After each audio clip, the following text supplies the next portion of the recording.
Le top 5 des tendances coaching pour 2026.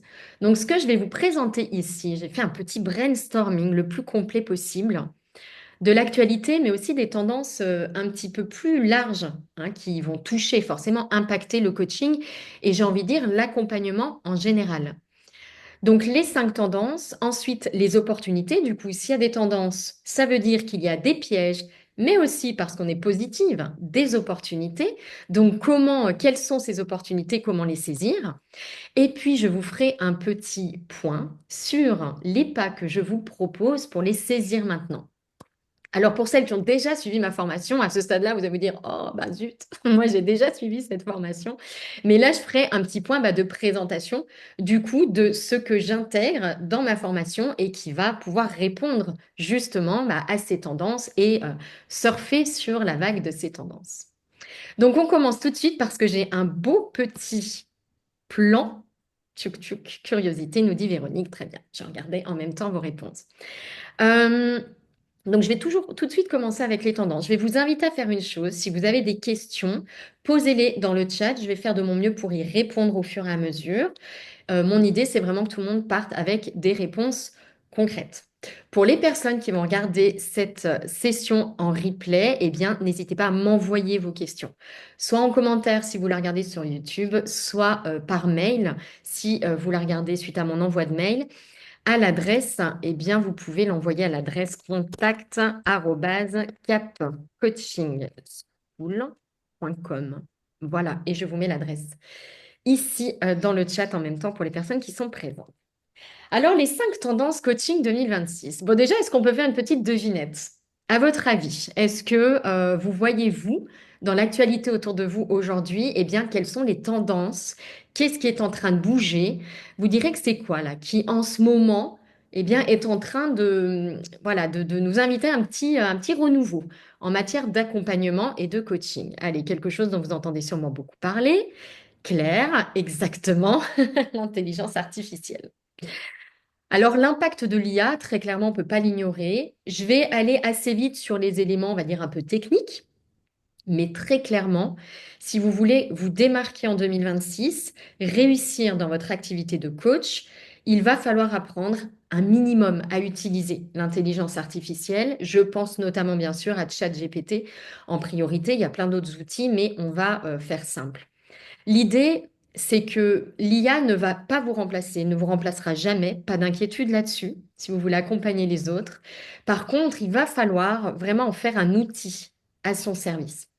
Donc, je vais vous inviter à apprendre à utiliser l'IA. Je ne vais pas en parler plus ici, encore une fois, c'est vraiment pas mon sujet, même si je l'adore. À titre d'information, moi, j'ai créé une dizaine d'assistants GPT, d'assistants sur ChatGPT. Donc, j'en ai un dans tous les domaines de mon activité. J'en ai un qui s'appelle CoachCap, par exemple, et il m'aide à créer des sessions, il m'aide à répondre des fois à des clientes, à leur proposer des exercices uniques, à trouver, vous voyez, un nouvel angle, par exemple. Il m'a aidé à enrichir ce live. Donc, vous pouvez vraiment trouver une aide précieuse ici pour votre développement d'activité. Donc, voilà, c'est pas du temps perdu. Intéressez-vous un petit peu à l'intelligence artificielle et vraiment, vous allez pouvoir en retirer des bénéfices. Ça, c'est très, très clair. Les personnes qui vont apprendre à bien utiliser l'IA iront plus vite dans le développement de leur activité. Il y a beaucoup de choses à faire pour développer notre activité, vous le savez. Il faut communiquer sur les réseaux, il faut créer une offre, il faut créer peut-être un site internet, il faut écrire des mails à sa liste, il faut préparer des contenus de formation, etc., répondre aux mails qu'on reçoit. Donc tout ça, dites-vous que un petit assistant IA peut vous aider, encore une fois, sans jamais vous remplacer. Et ça, il faut être très très clair là-dessus. Donc ça va être juste ma petite parenthèse technique.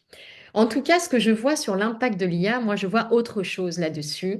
Et c'est une chose qui est très, très importante. C'est que, comme tout le monde va avoir recours et a déjà recours à ChatGPT, on va évoluer de plus en plus vers le besoin d'un accompagnement humain.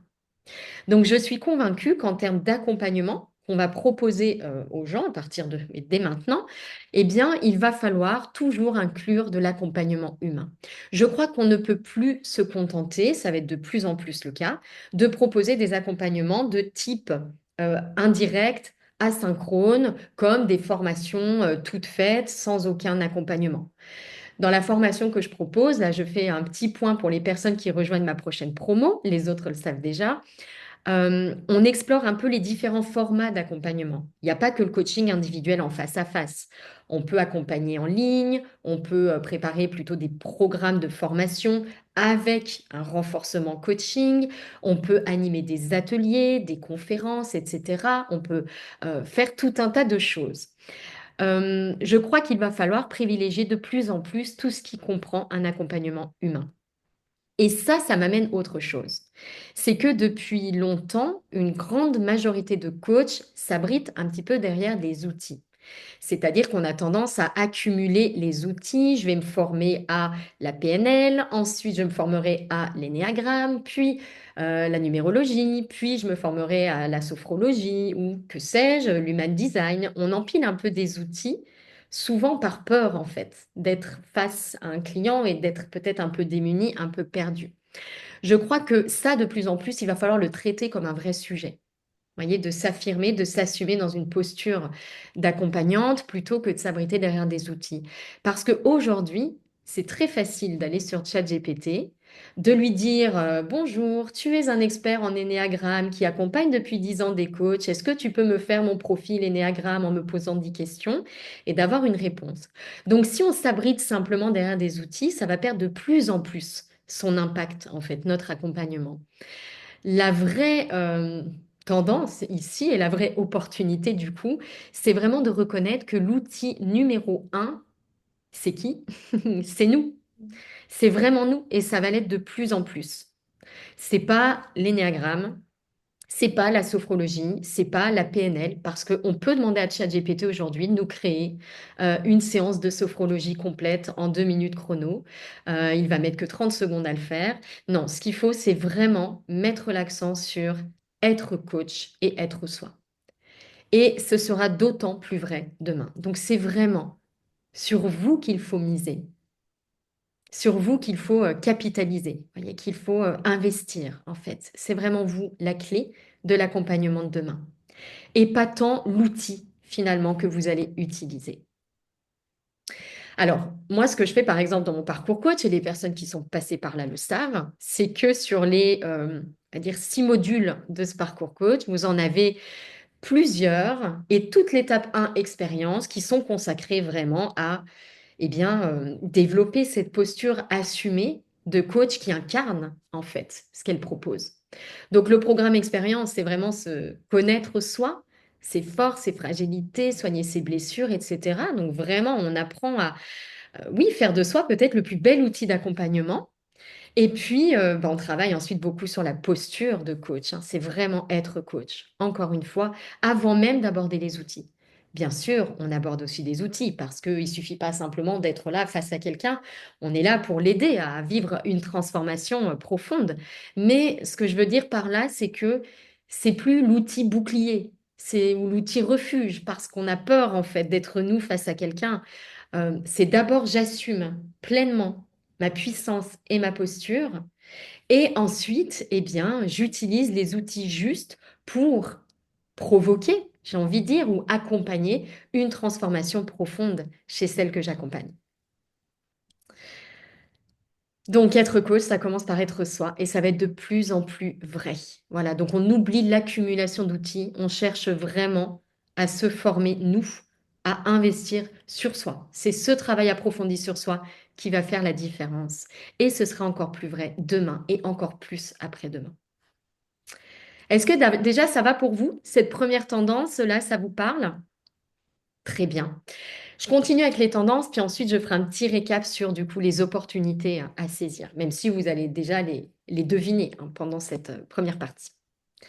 Deuxième grande tendance, allez-y, tiens, je vous écoute. D'après vous, c'est quoi? Deuxième, on va dire un peu phénomène qui là est peut-être moins conjoncturel que structurel. C'est moins un truc venu de l'extérieur finalement que quelque chose qui s'est développé doucement, mais continuellement en fait, hein, depuis 10-15 ans. Je suis peut-être pas très claire dans ma présentation. Donc je vais répondre tout de suite. C'est vraiment le développement de la concurrence. Il y a de plus en plus de coachs et on ne peut pas le nier. Donc, on ne se forme pas et on ne peut plus arriver sur le marché du coaching, on va dire, comme une fleur, comme il y a 10 ou 15 ans. Il est très clair qu'aujourd'hui, il va falloir se démarquer. Pour moi, la façon la plus pertinente de se démarquer, ça va être de passer de l'outil coach ou le coach qui s'abrite derrière ses outils au coach incarné. Et je vais vraiment vous expliquer ce que j'entends derrière cette bascule. Bon, déjà, la tendance, c'est quoi? C'est que l'industrie du coaching, alors on la disait vraiment en croissance. Depuis 10-15 ans, hein, on disait, voilà, c'est une industrie qui est en plein essor. De plus en plus, le marché du coaching devient ce qu'on appelle mature. C'est-à-dire qu'il commence à atteindre un seuil, un palier de développement. Il y a plus de monde. Il y a beaucoup de coachs qui sortent des écoles chaque année. Et donc, très clairement, il y a plus de concurrence. Alors, il y a aussi plus de besoins, soyons très clairs, mais pas partout. Donc ça, je vais vous expliquer en quoi. Donc, conséquence ici de cette concurrence, eh bien, se nicher, se spécialiser, ça va devenir de plus en plus indispensable. Et il va falloir se spécialiser de plus en plus précisément. Donc, ce que je veux dire ici, c'est que vous devez maintenant, vous allez devoir, pour celles qui débutent hein, vraiment dans ce choix, être coach ou pas, vous allez devoir choisir vraiment qui vous voulez accompagner, sur quelle thématique précisément et sous quelle forme. Quel format vous allez vouloir utiliser. Je vous disais tout à l'heure qu'il y a beaucoup de formats différents. À vous de trouver et d'utiliser exactement ce qui vous ressemble. Qu'est-ce qui fait, comment est-ce qu'on choisit en fait cette spécialité? Je sais que pour beaucoup, c'est un peu un sujet, c'est qu'est-ce que je dois choisir? Je vais être concrète avec vous. Il y a 10 ans, je pense qu'on pouvait arriver sur le marché du coaching en disant, moi, je veux accompagner, par exemple, les femmes qui manquent de confiance en elles. Aujourd'hui, c'est pas suffisant.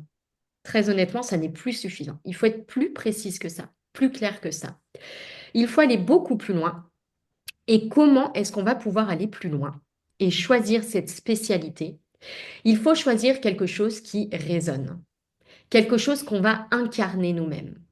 C'est-à-dire que notre choix de spécialité, eh bien, il doit prendre source vraiment dans notre propre parcours. Et là où on pouvait peut-être éluder un peu la question avant, en se disant, bon, j'ai envie d'être coach parce que ça m'a plu, j'ai vécu une belle expérience, je vais me former au coaching, apprendre quelques outils et hop, je lance mon activité. Aujourd'hui, on ne peut plus fonctionner comme ça. C'est de plus en plus exigeant de par cette concurrence, mais pas que, je vais en parler aussi après, une autre grande tendance, de plus en plus indispensable de relier en fait qui je suis et mon offre, ce que je vais proposer ensuite en tant que coach. Donc, il va falloir faire des choix engagés et des choix incarnés.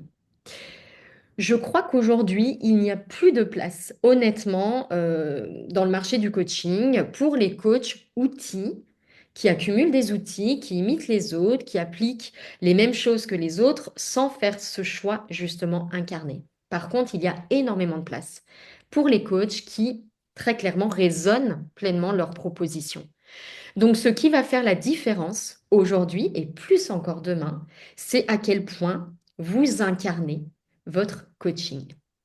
Quand je dis coaching, vous l'avez compris, c'est très ouvert et c'est une autre des tendances que je vais évoquer juste après. Je dis coaching pour simplifier, mais c'est plus le même coaching non plus qu'il y a 10 ou 15 ans. Donc, il y a tellement de choix que ce qui va faire la différence, c'est à quel point vous incarnez votre proposition, votre offre, votre coaching. Ce qui se passe, c'est que, alors, il y a de plus en plus de choix, et d'ailleurs, j'aurais aussi pu parler dans la concurrence du phénomène des réseaux sociaux, qui existait nettement moins il y a 10 ou 15 ans. Moi, quand je me suis lancée, ça me paraît fou aujourd'hui, mais quand en 2015, j'ai vraiment pris mon virage professionnel, je n'étais même pas sur Facebook. Je ne savais même pas utiliser Facebook. Donc, c'était encore possible à cette époque. Je crois que ça l'est de moins en moins aujourd'hui. Enfin, il y a dû y avoir une croissance des réseaux. Je ne sais pas, je ne connais même pas les chiffres. Il y a eu ensuite Instagram qui est arrivé, qui d'ailleurs aujourd'hui peut-être dépasse un peu Facebook. Il y a eu Pinterest, il y a eu le phénomène du podcast, enfin voilà, il y a de plus en plus de modes de communication, ce qui accélère aussi ce phénomène de concurrence, hein. Nécessairement, on a accès à l'information plus facilement. Et donc ça veut dire que même dans votre façon de vous exprimer et de communiquer en tant que coach, il va falloir, le mot est fort, mais c'est vraiment ce qui me vient, émerveiller votre public. Comment est-ce qu'on émerveille en fait son public? Parce qu'ils veulent être touchés, ils veulent vibrer, ils veulent sentir que vous résonnez. Ben, va falloir incarner pleinement en fait ce que vous proposez. Bien sûr, les mots que vous utilisez, mais aussi votre rayonnement.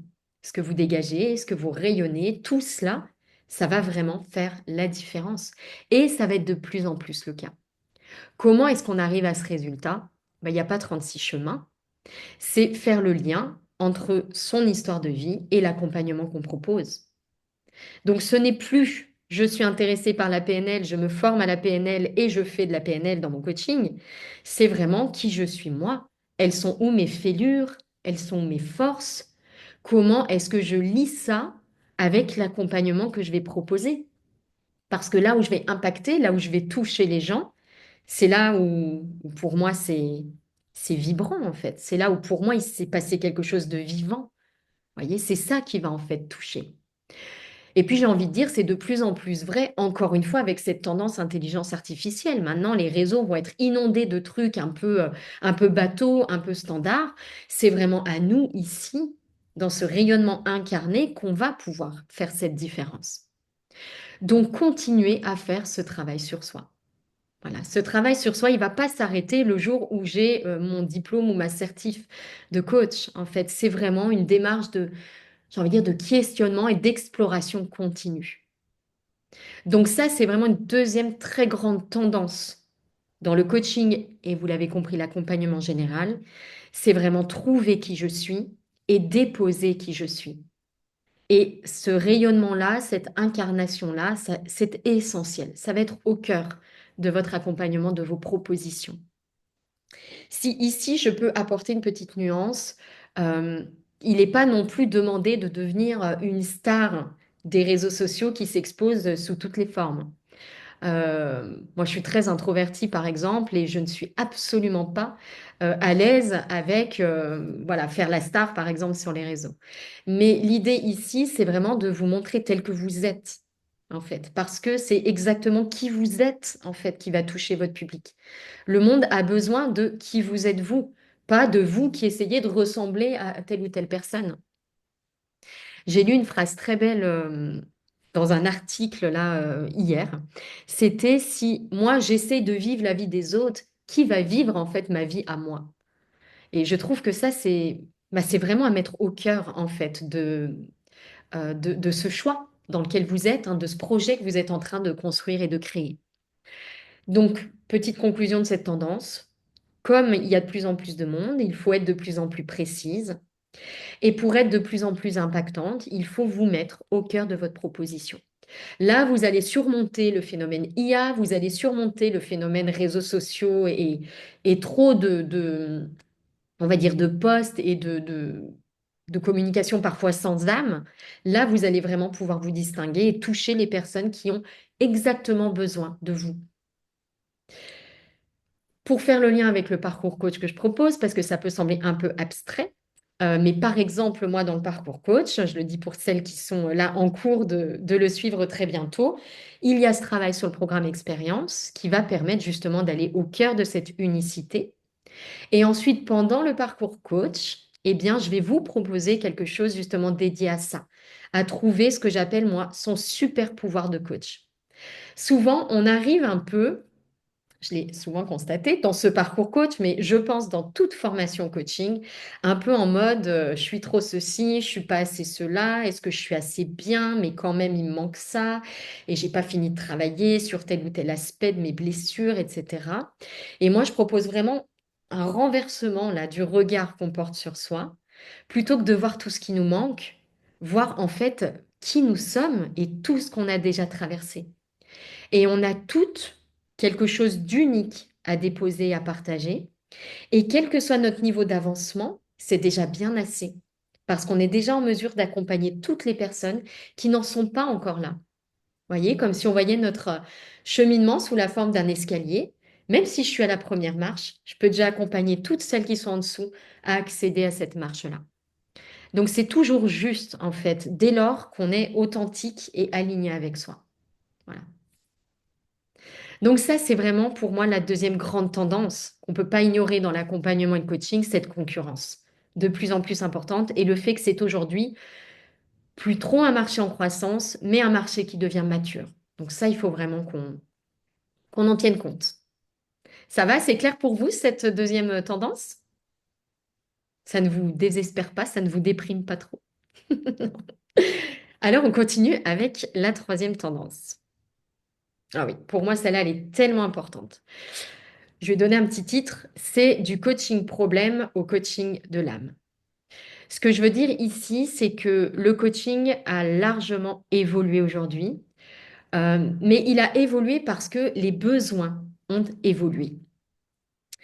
Il y a 10 ou 15 ans, lorsque j'ai commencé ma reconversion et mon activité, quand on parlait encore de méditation, euh, d'hypnose, de conscience, d'alignement, l'alignement il y a 10 ans, c'était un terme géométrique uniquement. Aujourd'hui, vous tapez alignement sur Internet, c'est la spiritualité qui ressort. On ne peut pas l'ignorer, il y a vraiment une ouverture des consciences de plus en plus importante. Alors, selon notre, j'ai envie de dire, notre chemin, là où on en est, on peut voir cette ouverture de conscience soit sous la forme de la pyramide de Maslow. On a comblé les besoins, on va dire, plus primaires et donc progressivement les gens évoluent vers des besoins qui sont davantage de l'ordre de se connaître en profondeur, se reconnecter à soi, vraiment de l'ordre de l'identité, qui suis-je? Soit si on a une approche plus spirituelle, on est plutôt dans l'idée que les vibrations, la montée vibratoire en fait de la Terre fait que nous sommes toutes et tous de plus en plus ouvertes en fait à cette connexion avec l'idéal, avec la lumière, avec plus haut que soi, plus grand que soi. Et on sent bien en fait à quel point il y a une ouverture à ce niveau-là. Quand j'ai commencé il y a 10 ans, j'ai participé à un sommet qui s'appelait, je crois, le sommet de la conscience et on était une centaine de personnes inscrites.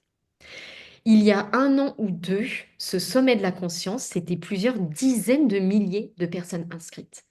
C'est complètement fou, en fait, même l'évolution et le chemin d'ouverture des consciences qu'il y a eu. Ce que je veux dire par là, c'est que dans les besoins en accompagnement, les besoins d'accompagnement ont beaucoup évolué. Il y a 10, 15 ans, les gens, ils avaient un problème dans leur vie. Alors moi, la première, quand j'ai consulté un coach, il y a 12 ans, je voulais résoudre un problème très concret dans ma vie. C'était prendre la parole en public. J'avais une présentation à faire dans le cadre de mon travail. Ça me terrorisait totalement et j'avais pris une coach pour m'aider là-dessus. Et bien sûr, dans son accompagnement, j'ai senti qu'en fait, j'avais envie d'aller voir plus loin. Mais vous voyez, c'était ça en fait qui m'avait attiré premier point. Et puis, il y a 2 ans, j'ai suivi un coaching qui a été complètement orienté sur se reconnecter à sa guidance intérieure, enfin, une thématique qui n'a rien à voir.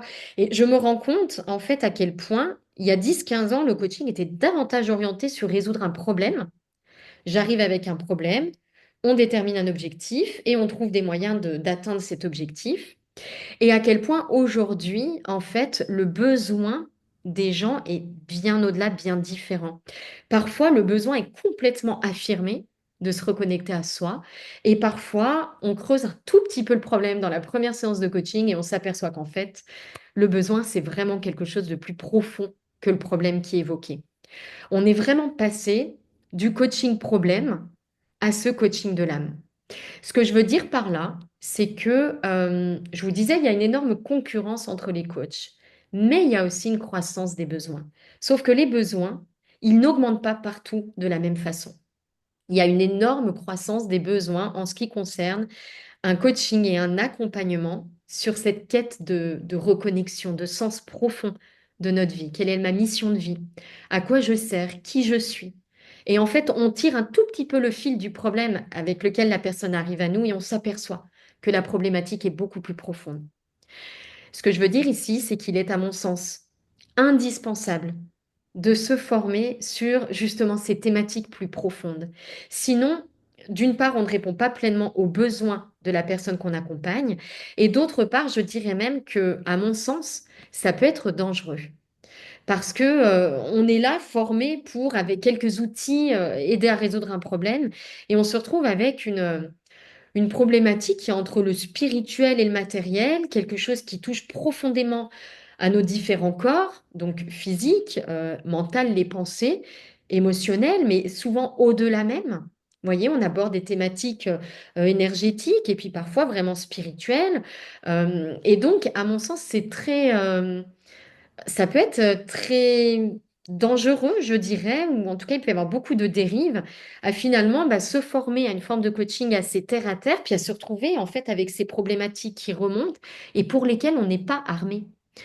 Le coaching, il y a 10 ans, alors c'est peut-être encore le cas d'ailleurs dans les formations classiques au coaching, mais le mot émotion, c'était presque un gros mot. Oula, dès qu'il y avait des émotions qui ressortaient, hop, hop, hop, non, là, c'est plus du coaching, il faut aller sur d'autres approches. Mais ça, c'est totalement, enfin, aujourd'hui, c'est illusoire de faire ça, en fait. C'est comme s'il y avait, oui, une sensibilité plus forte, en fait, à tout ça. Et on ne peut plus ne pas ressentir l'émotion ou cacher les émotions. On voit aussi ce phénomène dans tous les, oui, les burn-out, les dépressions, vous voyez, toutes ces choses-là, ces charges mentales dont on ne peut plus, avec lesquelles on ne peut plus vivre. Il y a vraiment cette limite qui est franchie beaucoup plus vite. On n'arrive plus, en fait, à faire comme si. Et donc, dans l'accompagnement qu'on propose, je crois que c'est complètement, en fait, ça se reflète complètement. Donc, à mon sens, il est essentiel de se former sur un coaching qui ne traite pas la personne comme un problème à résoudre, mais comme un être dans toutes ses dimensions, corps, cœur, esprit. Et quand je dis cœur, je parle âme, je parle aussi cette dimension de, oui, on fait partie d'un grand tout, on est connecté à ce grand tout. Et nous, notre accompagnement, là, je parle bien sûr du parcours coach que j'anime, ça va être d'aider à faire le lien, en fait, entre cette nature, cette dimension plus spirituelle et la matière. Avoir, oui, des objectifs, oui, des plans d'action, oui, une discipline au quotidien. Et nous, on va pouvoir en fait aider à faire ce lien-là. Mais le mot émotion ne peut plus être un tabou, je crois, en accompagnement. Et à mon sens, le mot spirituel non plus. Je crois qu'on commettrait une grande erreur si on laissait ça de côté, parce qu'en fait, tout le monde est attiré à ça, naturellement, je crois, de par cette montée vibratoire, cette ouverture de conscience, voilà, quel que soit le nom qu'on lui donne. Donc, les gens veulent un coaching qui va plus loin, qui leur parle de leur nature magique, spirituelle, lumineuse, qui leur parle d'amour, qui les aide à se connecter à tout ça. Et ce qui, à mon sens, était des gros mots il y a 10 ans, aujourd'hui, ça doit vraiment être le cœur. En tout cas, à nous de saisir cette opportunité, je crois, de mettre ça au cœur de notre accompagnement. Et donc, pour faire le lien avec le parcours que je propose, donc les personnes qui ont déjà suivi ce parcours coach le savent, mais c'est vraiment un parcours où la dimension d'intuition du coach est essentielle, c'est-à-dire qu'on vraiment on coach en premier lieu avec notre posture, notre façon d'être là, et ensuite on utilise les outils au service de cette qualité de présence unique. Et puis cette dimension on pourrait dire spirituel, moi j'appelle ça donc d'alignement, où on va aller se connecter à cette notion d'identité, aider la personne à vraiment mieux se connaître, et à partir de là, on l'aide à résoudre son ou ses problèmes, si elle a des problèmes plus matériels que cette notion d'identité. Donc ce cœur de sujet, il est essentiel, et donc ici, pour moi, il y a une tendance qui est incroyable, hein, ce coaching plus spirituel qui s'assume. Et j'ai envie de dire aussi un point d'attention. C'est pas parce qu'on parle de quelque chose de spirituel que du coup c'est foufou et c'est perché. Je trouve que c'est d'autant plus important ici et on a une énorme opportunité. Et je suis contente parce que je pense que je la saisis, ou en tout cas je fais de mon mieux pour la saisir, qui est de mettre aussi du sérieux dans un coaching qui est spirituel qui va faire le lien en fait entre l'identité, la nature de la personne, son idéal, sa plus belle vision d'elle-même, pourquoi pas sa part divine, et vraiment sa vie concrète, sa vie de tous les jours. L'ancrage est essentiel. Il y a aussi, et je regardais justement un webinaire hier soir là-dessus, sur l'énergie des dragons. Alors ça paraît complètement foufou, mais j'aime beaucoup parce que c'est une personne qui est très très terre à terre au contraire et elle disait qu'il y a une vraie dérive et un vrai point d'attention dans cette fuite vers la lumière. Vous voyez, il y a beaucoup de personnes qui se disent un peu spirituelles, mais qui perdent en fait un peu cet ancrage. Et vraiment, dans une formation coaching, je pense qu'il faut... merci Cathy pour ton petit mot que je lis en même temps. Merci beaucoup à toi. Il faut vraiment qu'on garde ça aussi à l'esprit. Donc, tendance, oui, s'ouvrir à la spiritualité et proposer un accompagnement qui met le qui je suis au cœur de son accompagnement et de la proposition qu'on va faire à nos clients. Et en même temps, il faut attention à cet ancrage, à la structure, au cadre. On est là pour proposer quelque chose de sécurisé, pas pour faire n'importe quoi. Et c'est vrai qu'il y a, eh bien, il y a une structure qui, je crois, est indispensable pour cultiver la bonne posture. Et c'est ce que j'enseigne dans le parcours coach. Donc, c'est 8 qualités pour être coach. Et puis, ce travail sur soi, en fait, continuellement, cette dimension se remettre en question, le fait de se superviser continuellement, d'être vraiment dans cette dynamique d'amélioration aussi pour pas s'arrêter au jour où je suis certifiée. Et puis ensuite, écouter son cœur, c'est important, mais je crois que ça doit se faire aussi dans un cadre pour éviter des dérives, parce qu'on peut se tromper, même quand on pense faire de son mieux. Voilà, donc ce coaching de l'âme, oui, tendance, mais oui, dérive possible, et donc attention. Voilà, je pense que j'ai fait le tour sur cette tendance. Alors, on continue. Quatrième tendance. Bon, j'en ai déjà un petit peu parlé régulièrement, mais il y a une autre évolution qui est assez incroyable, je trouve, dans l'accompagnement. Euh, et là, vous allez voir pourquoi tout à l'heure, je vous disais, je dis coach, coaching pour faire simple. Parce qu'en réalité, il y a une énorme tendance dans le coaching qui est on pourrait dire, l'explosion ou l'ouverture des formats d'accompagnement. Quand on parlait de coaching il y a 10 ou 15 ans, on voyait vraiment la dimension accompagnée en individuel dans un cabinet. Et puis petit à petit, les formes d'accompagnement ont complètement été bouleversées. Alors, il y a eu le Covid. Ça a créé, notamment, ça a vraiment mis sur le devant de la scène l'accompagnement en distanciel. Il y a 10 ans, quand on disait aux gens, on s'accompagne en visioconférence, tout le monde disait, non, mais c'est pas du tout du coaching, ça marche pas du tout, il faut être en présentiel. Et puis, plus on avance dans le temps, puis on a été un peu obligé de le faire hein, avec cette période particulière qu'on a vécue, plus des études, du coup, ont été faites et on s'est aperçu que coacher par téléphone ou coacher en visio, ça produit aussi de très, très bons résultats. Donc, il y a déjà eu ce passage du coach cabinet au coach, on va dire, Zoom. Et puis, il y a autre chose aussi qui, j'ai envie de dire, qui s'est ouvert et diversifié, c'est aussi un mélange de formats. Alors, ce mélange de formats, c'est à la fois une opportunité et en même temps, ça peut bien sûr comporter des dérives. Mais je crois que pour aider les gens à avoir les meilleurs résultats et toujours dans ce souci de oui, aussi le développement de la concurrence et du fait qu'il faut vraiment être exigeante dans ce qu'on propose.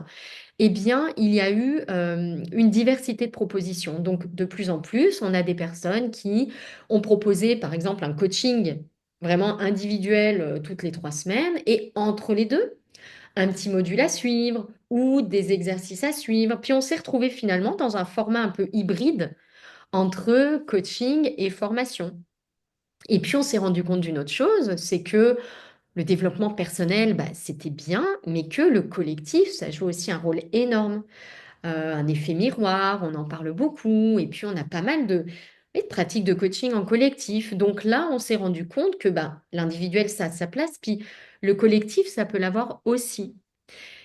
Et on s'est rendu compte d'autre chose, c'est que dans la façon d'accompagner les autres, on peut accompagner en aidant les autres à trouver leurs réponses.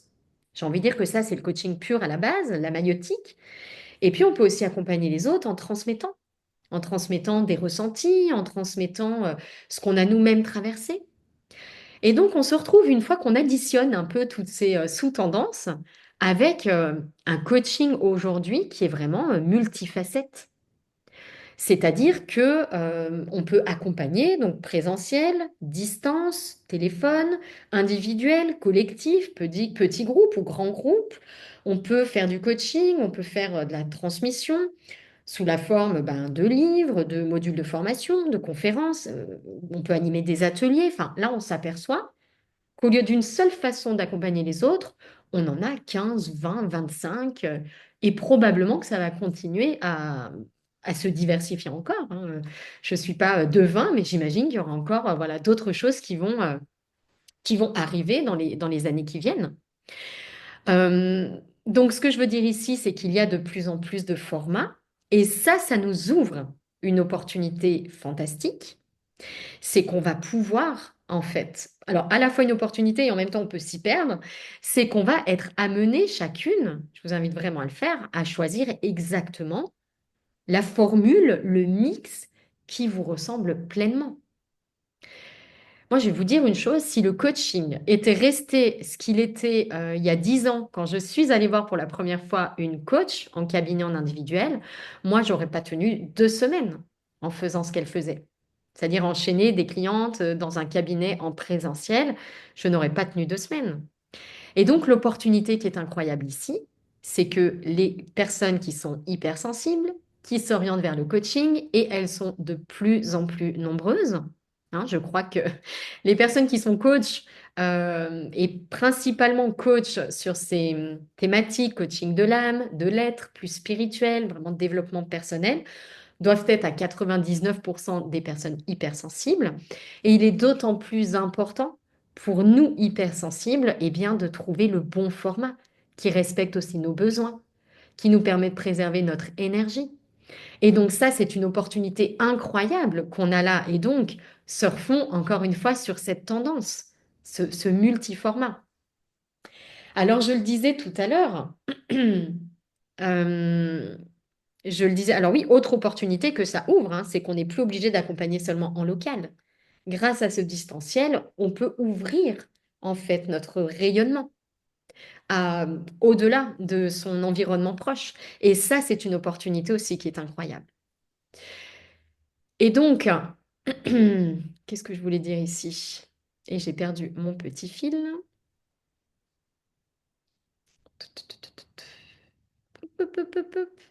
J'ai perdu mon petit fil. C'est pas grave, ça va revenir. Ce que je voulais dire du coup ici, ah oui, ça y est, il revient, c'est qu'il peut y avoir des dérives à cela. Et notamment la dérive, c'est de confondre les postures. Confondre les postures et par exemple se retrouver dans une séance de coaching à dire à la personne, bah voilà ce que tu devrais faire. Et ça peut devenir très problématique. Donc c'est vraiment important de saisir l'opportunité du multiformat tout en ayant vraiment à cœur cette exigence d'être au clair dans chacune de nos postures, pour ne pas du coup envoyer nos projections à la personne qu'on est censé accompagner à trouver ses réponses, pour vraiment lui laisser son espace, son autonomie, sa liberté et ne pas la priver de sa puissance, juste pour nous mettre par exemple en avant nous ou simplement parce qu'on ne fait pas attention. Donc ça, c'est vraiment essentiel de se penser plus globalement. C'est pour ça que je vous disais coach, c'est un nom facile à utiliser, mais très clairement, je dirais femme guide que ce serait plus juste parce qu'aujourd'hui, l'accompagnement, il est multiformat. Rares sont les personnes qui ne font que du coaching pur, hein, du soir au matin, de A à Z. Et je crois que, enfin, sauf si ça leur convient parfaitement et que c'est totalement leur force et totalement elles, je pense que c'est indispensable de se voir comme une femme guide multiformat et donc de s'ouvrir à ces différents formats. Et là, ça nous ouvre une autre opportunité, c'est qu'on va vraiment pouvoir avoir une proposition unique. Donc, je disais tout à l'heure, public unique, thématique unique et format unique. Qu'est-ce que je propose moi qui ne ressemble pas aux autres? Je vais vous donner un exemple. Il y a une personne qui sort de la promotion coach la plus récente, qui, elle, a pour format d'accompagnement, en tout cas une de ses idées d'accompagnement, c'est d'organiser des retraites dans le désert pour accompagner dans le cadre de retraites hyper inspirantes dans des lieux magiques. Vous voyez, bah, ça, c'est pas la case coach d'il y a 10 ou 15 ans. Donc, tuk tuk tuk. Voilà, sur cette tendance-là, donc cette notion de multiformat, ça va être essentiel donc de vous ouvrir à ces formats, de faire vraiment, on revient à l'idée de tout à l'heure, ce travail sur soi pour trouver le format qui nous convient parfaitement et de pouvoir ici déposer vraiment sa propre identité, encore une fois, à travers son format. Et énorme opportunité pour les personnes hypersensibles, je le disais tout à l'heure, mais également multipotentielles. Moi, c'est aussi la raison pour laquelle j'aurais été malheureuse de ne faire que du coaching en individuel, c'est que j'adore faire plein de choses différentes. Et je crois qu'on est nombreuses à avoir à cœur la même chose, de diversifier aussi ses activités. Je termine avec la cinquième tendance. Oups, l'heure tourne. J'essaie de respecter mon timing. La cinquième tendance, je dirais que c'est quoi? Ouais. La cinquième tendance, c'est vraiment cette notion d'exigence. Euh, je crois que de par cette concurrence, de par l'intelligence artificielle, de par la multitude de formats et également l'ouverture des modes de communication, il y a une exigence qui doit être accrue en termes de formation, en termes donc de choix de formation déjà, puis ensuite en termes de positionnement et de développement de son activité.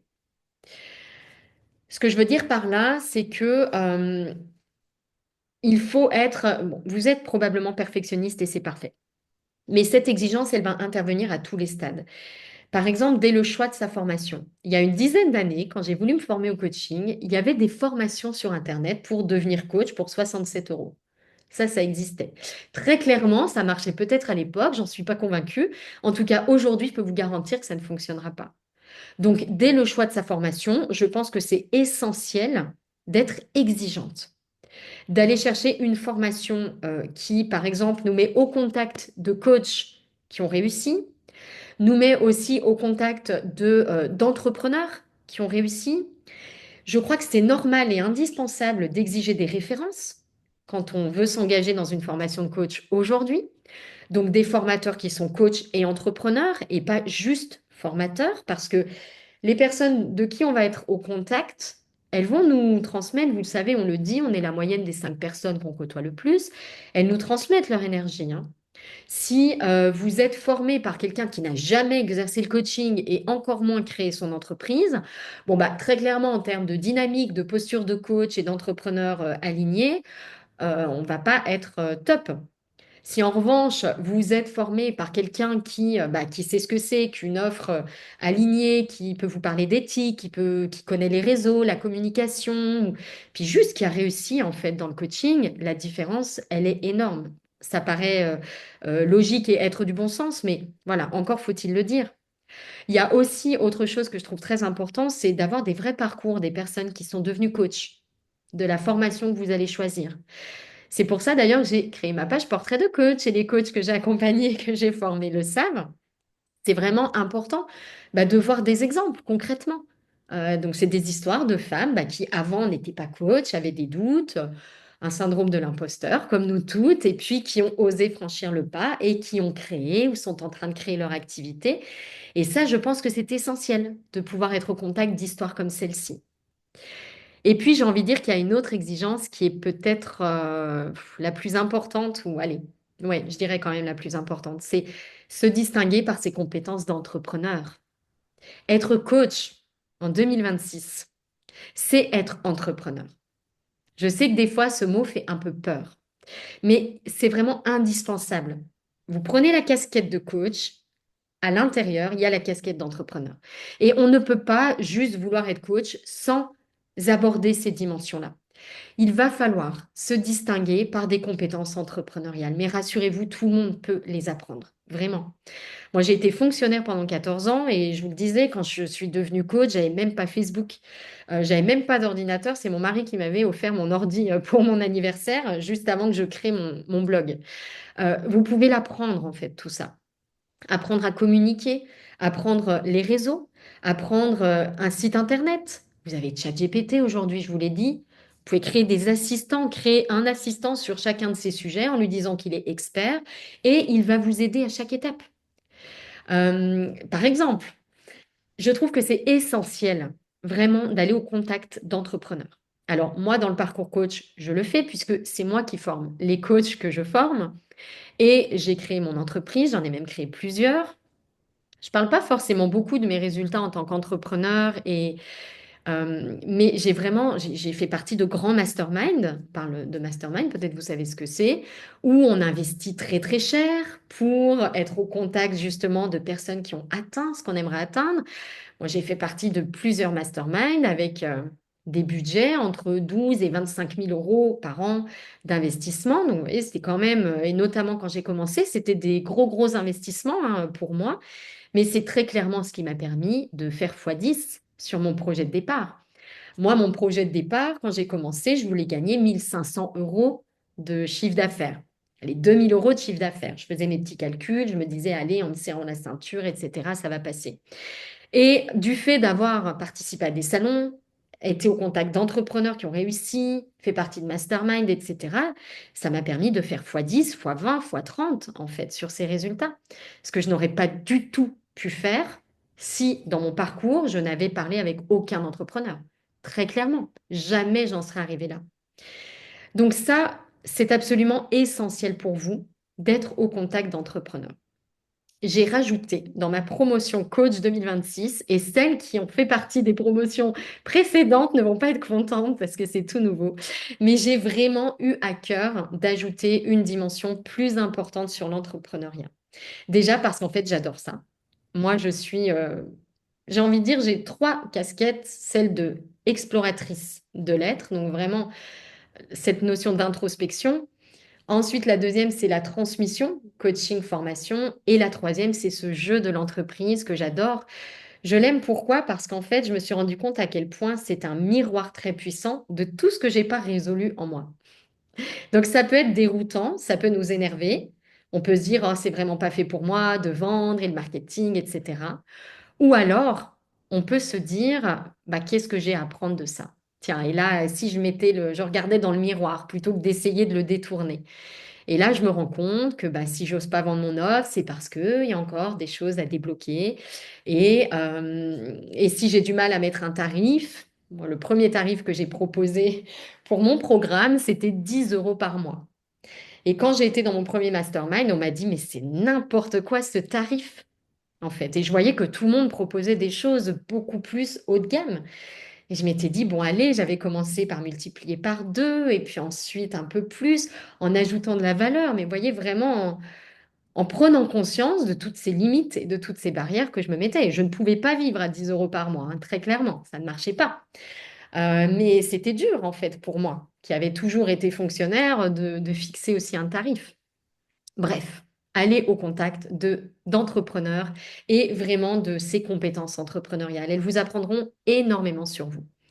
Donc, pour les personnes qui envisagent une formation de coach dans les mois qui viennent, bien dans le parcours coach 2026, il y aura vraiment ce troisième axe-là où je vais me régaler à transmettre cette dimension-là, de vraiment créer cette offre, de trouver ce super pouvoir de coach et de s'éclater à rayonner par son entreprise. Parce qu'encore une fois, c'est un miroir de ce travail intérieur qu'on fait sur soi ou pas. Et les limites de notre entreprise, ce sont nos limites. Donc, si je me mets la barrière de 1000 euros par mois parce que je suis convaincue que je ne vaux pas plus, je ne les dépasserai pas. Ça, c'est clair et net. Donc là, la clé, ça va être comment est-ce que je vais dépasser ça. Bon, les personnes qui ont suivi ma promotion de coach, là, très, très dernièrement, vous pouvez m'envoyer un petit mail et puis je vous mettrai à jour de ces petits contenus nouveaux que je vais transmettre cette année. Ce serait dommage de passer à côté parce que vous avez vraiment quelque chose à rayonner et c'est indispensable d'être formé sur ces questions.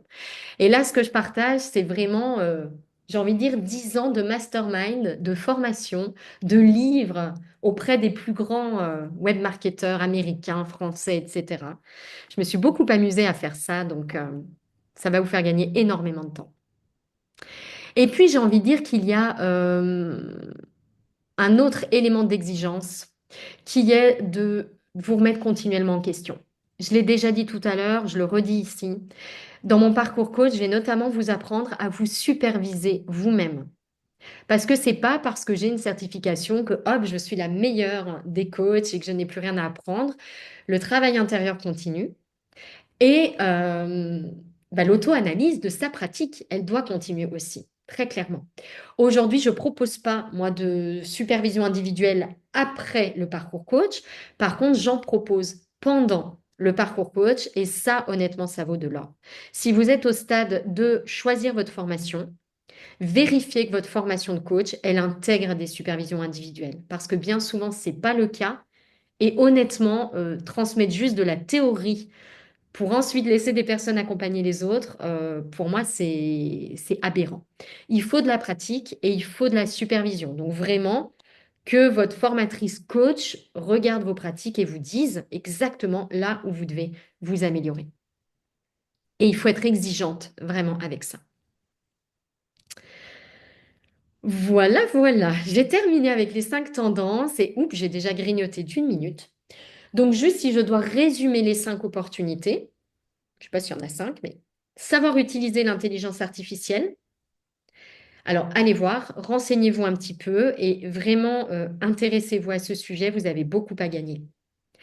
Deuxième chose, mettez-vous au cœur de votre coaching. Donc, si vous choisissez une formation de coach, elle doit vous mettre vous en priorité, c'est-à-dire la posture et le travail sur soi en priorité au-delà des outils.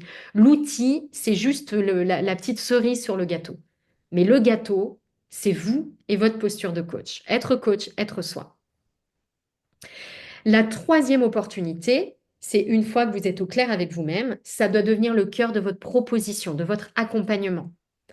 C'est pas j'accompagne les femmes à avoir confiance en soi, c'est qui je suis moi. Qu'est-ce que j'ai à déposer de plus puissant, de plus fragile, de plus transformateur. Et c'est ça que je vais proposer aux femmes que j'accompagne. Il faut que ce soit totalement vibrant, vivant et incarné. Quatrième opportunité, se former un coaching plus élevé, c'est-à-dire d'éveil. Donc là, vous vous en doutez bien, tout ce qui est formation de coach RNCP, pour moi, ça n'entre pas dans cette case, tout simplement parce que le fait d'être RNCP, ça veut dire qu'on a été validé par l'État. Autant vous dire que là où il y a le mot amour ou spirituel, l'État ne va pas valider la formation. Donc vous allez être sur une formation, un coaching, problème, objectif, résolution de l'objectif. Moi, l'opportunité dont je vous parle, c'est vraiment de pouvoir accompagner plus en profondeur sur la quête de sens. Ça, ce sera jamais RNCP, donc ce sera une formation sur laquelle vous devez investir parce qu'il n'y a pas de financement possible. Alors, je mets un petit bémol. Notre parcours coach 2026, on a une des stagiaires qui a réussi à convaincre France Travail et la région de financer sa formation. Pourquoi? Parce qu'elle l'a couplé dans son projet à conseiller en orientation professionnelle. Elle veut vraiment avoir une posture solide pour accompagner sur l'identité, mais dans un cadre professionnel. Et donc, comme ça, eh bien, c'est très bien passé. Donc, ça peut être, voilà, une éventualité, mais en tout cas, aller dans ce coaching plus transformateur et plus profond, c'est indispensable aujourd'hui et ça le sera plus encore demain. Et la dernière opportunité, c'est vraiment de créer ce modèle d'accompagnement multiformat qui vous ressemble et ne ressemble qu'à vous. Donc, on sort du coaching classique et on s'ouvre un petit peu aux différents formats qui existent. Dans notre parcours coach, eh bien, on s'ouvre justement aux différents formats. On explore ces formats et on fait d'ailleurs un atelier d'exploration de ces différents formats pour voir ce qui nous conviendrait le mieux et construire notre propre formule. Ah bah zut, j'ai une sixième opportunité, donc ça fait pas 5. C'est vraiment l'entrepreneuriat. Démarquez-vous en vous intéressant et en aimant vraiment l'entreprise parce que c'est un révélateur de vos limites, de vos forces, de vos vulnérabilités. Mais là, j'ai envie de dire attention parce que les formations du type CCI, Chambre du commerce, créer son entreprise, c'est blabla. C'est administratif et c'est vraiment pas ça que je parle. Dont je parle, pardon, quelle horreur. Moi, vraiment, ce dont je vous parle, c'est l'entrepreneuriat aligné, voyez, qui fait la fusion entre qui je suis, ma pratique et l'entreprise. Et bien sûr, c'est ce que je vais proposer dans mon parcours coach avec ce troisième axe sur l'entrepreneuriat. Voilà pour ce que j'avais à vous transmettre. Je vais juste terminer s'il y a des personnes qui sont intéressées, parce que là, je dois vraiment vous laisser, avec le lien vers notre formulaire de candidature si rejoindre notre parcours coach vous intéresse ou que vous voulez en savoir plus. Je vous donne le lien tout de suite. Je vous invite à le noter.